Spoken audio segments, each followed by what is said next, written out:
Bonjour tout le monde et bienvenue dans la forteresse de solitude. Aujourd'hui, nouvelle actu comics, on va parler de Supergirl de Sophie Campbell, une prise de risque d'Urban qui sort ce titre pour le Superman Day mais aussi pour la sortie prochaine du film Supergirl, j'allais dire Woman of Tomorrow, non c'est le nom du comics, mais Supergirl tout court vu qu'ils ont renommé. Sophie Campbell qui a notamment fait les Tortues Ninja, et du coup ça c'est la collection DC Prime, vous l'avez vu c'est tout blanc, ça fait 144 pages pour 18,50.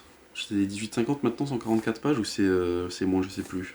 On a les numéros 1 à 6 de Supergirl, forcément, les 6 premiers issues de la série US de Sophie Campbell, qui, je sais plus tout, alors il y a marqué tome 2 apparaître, je sais pas du tout s'il y aura un tome 2, parce que la dernière fois qu'Urban a fait ça, c'était pendant les New 52, où il y a eu qu'un seul tome 1, puis jamais la suite. Je crois que François Hercouet avait dit possiblement, s'il y a beaucoup de succès après le film, potentiellement ressortir les New 52 en paperback, vu que maintenant c'est le fourre-tout, les paperbacks. Au niveau de l'histoire, on a les 4 premiers numéros qui sont une histoire commune où en fait Supergirl va se retrouver à aller à Midvale. A priori, elle a grandi apparemment, sachant que elle aide les gens autour d'elle. En fait, elle va sauver une Kandorienne quand elle va aller dans la ville de Kandor justement pour aller voir ce qui se passe. Je sais plus s'il y a une. Ah oui, non, ouais, elle a une patrouille quotidienne à Kandor, du coup elle y va, machin. Il y a des problèmes parce qu'il y a ce truc qui s'est échappé, je sais plus comment il s'appelle, Laron, qui s'est échappé. Elle sauve cette meuf, cette Kandorienne, et elle va faire son rapport au conseil scientifique, machin, et du coup elle repart de Kandor et elle va du coup à Midvale depuis Metropolis, et elle se rend compte qu'en fait Midvale est devenue la ville de Supergirl. Puis elle se dit tiens c'est bizarre mais les gens ont découvert qui j'étais machin, et elle va devant la maison de ses parents, elle découvre que y a ses anciens costumes qui sont devant la maison machin, jusqu'au moment où elle va, du coup, il y a une ancienne amie à elle qui la voit, elle manque de se faire percuter par une voiture, du coup, elle se change en Supergirl, elle la sauve, et là, ça commence à dire ah mais c'est l'impostrice que Supergirl nous a dit de nous méfier, etc. Et on va rencontrer une nouvelle Supergirl qui est, j'allais dire plus formée, qui a plus de forme que la classique, et qui a un lapin volant aussi, accessoirement.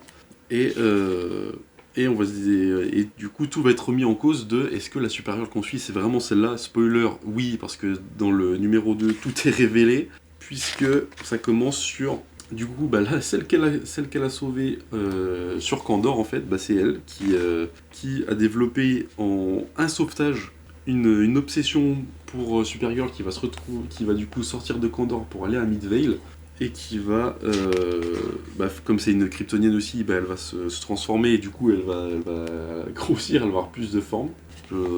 Ça ok. Mais du coup elle va surtout prendre en muscle forcément, avant tout. Elle a pris son lapin, du coup son lapin qui était aussi sur Kandor, et il vole aussi. Du coup on découvre forcément que c'est elle, il va y avoir confrontation, etc. On a des références à Superman Unlimited, la seule fois que dans la phase Prime où Superman Unlimited est référencé, notamment dans Supergirl. Tout le reste, on s'en fout de Superman Unlimited, notamment dans Dark Prophecy, etc. Malgré le. Comment je pourrais dire ça? Malgré j'allais dire faiblesse scénaristique, non, les raccourcis, malgré le début de Tom, en fait, j'ai été assez surpris par la suite, parce que fait Sophie Campbell.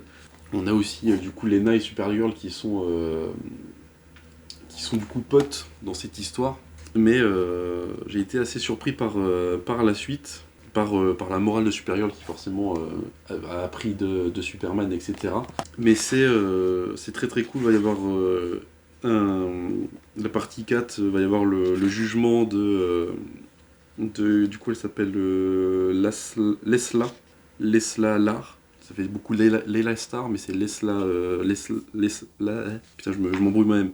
Lesla Lar, et non pas Leila Star, comme ce qu'a fait Ramvé. C'est comme ça j'ai mes mots techniques, Leila Star, Leila Star, Leila La. j'arrive plus à le dire, c'est trop chiant à dire. Bref, la meuf, qui est rousse notamment. Bref, du coup, va y avoir le procès, machin, et du coup, Supergirl va la ramener à Midvale et va entreprendre le fait de la former en tant qu'héroïne parce qu'elle voit du potentiel en elle. Et on va avoir cette dernière partie qui va être aussi très cool. Et après, on va avoir 2 petits numéros où du coup, Sophie Campbell laisse la place à dessin ancrage. On a quoi? Paulina Ganucho et Rosie Camp, K-A-M-P-E, mais avec le A avec, je sais plus comment ça s'appelle. Les deux, non, c'est pas un tréma. Avec les 2 points au-dessus, bref. Du coup, alors le dessin est très similaire, sauf. Du coup, je sais pas qui est qui, mais du coup, on a ce dessin-là qui me. Quand j'ai ouvert le tome, en fait, on a du coup une double page. Je me suis dit, c'est du Dan Mora. Enfin, ça fait. Voilà, quand il y a l'édito, il y a cette page-là où le dessin m'a beaucoup fait penser à. Enfin, la couleur et la façon de dessiner m'a un peu fait penser à du Dan Mora, mais non, c'est un autre dessinateur qui n'est pas comme ça, mais du coup, je sens très fortement les inspirations de Dan Mora, très clairement. Et on va avoir le dernier épisode où elle va se tabasser, enfin, elle va se retrouver dans des cauchemars, elle va devoir sortir. Et tout ça, il y a une double page magnifique. Alors, franchement, oui. Je sais pas, on a les. De mon avis, il y a les covers alternatifs comme d'hab à la fin, notamment la première de Bilkis et Billy. Qu'est-ce que quoi Je suis mitigé, mais plus positif que négatif quand même. Est-ce que s'il y a un tome 2, est-ce que j'irai sur le tome 2? Sans doute par la curiosité, mais si le tome 2, en fait c'est que des si. J'ai testé le tome 1, est-ce que je le revendrai? Peut-être. Est-ce que je le garderai? Franchement, c'est assez différent de tout ce qu'il y a dans l'Air Prime, où vraiment toutes les autres séries, c'est des bangers absolus. Là, c'est très très très très différent, forcément. Est-ce que c'est bon? Oui. Est-ce que c'est exceptionnel? Non. Est-ce que c'est mauvais? Bof, non. Je dirais non, on va dire que c'est moyen. C'est dans la ça fait le taf, voilà, ça fait le taf, ça fait le taf, et niveau dessin aussi, il peut y avoir alors ça c'est une des seules double pages de Sophie Campbell, mais qui est très très belle. Sophie Campbell qui pour le coup, son dessin est vraiment très très marqué, si vous avez lu les Tortues, vous le savez, mais voilà, est-ce que, je sais pas du tout en combien de tomes ça peut se finir, je sais pas du tout à quelle numérotation ils en sont aux US, mais voilà. Ah oui, cette cover là, c'est une cover de Ivan Peralta, Talavera, Ivan Talavera, la cover, c'est pas du Sophie Campbell. Oui, donc s'il y a tome 2, est-ce que j'irai dessus? Oui, par curiosité. Est-ce que j'irai sur un tome 3 éventuel à voir après la lecture du tome 2, s'il y a un tome 2? Si vous voulez pas de prise de tête, si vous voulez pas de prise de tête, si vous avez envie de tester le Supergirl, s'il y a encore des Superman Day dispo dans votre librairie, pourquoi pas prendre ça et le Crypto. Pour le coup, le Crypto est très très bon, je vous ai fait un short dessus. Mais voilà. Est-ce que je suis content d'avoir lu ça? Je sais pas. Est-ce que. Voilà, je suis mitigé, mais quand même positif là-dessus. Et moi, je vous retrouve la semaine prochaine. Alors non, ça dépend quand ça sort. Non, c'est la même. Si, de toute façon, ce sera la semaine prochaine, vu que ça sort le mercredi, les actus.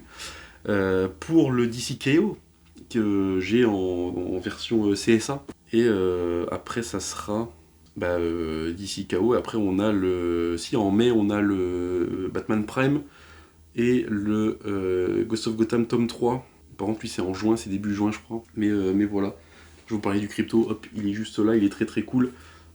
Ces 5 numéros, c'est Ryan North, c'est très très cool si vous voulez lire. Allez voir le short que j'ai fait dessus. N'oubliez jamais de lire sans concession. Ciao!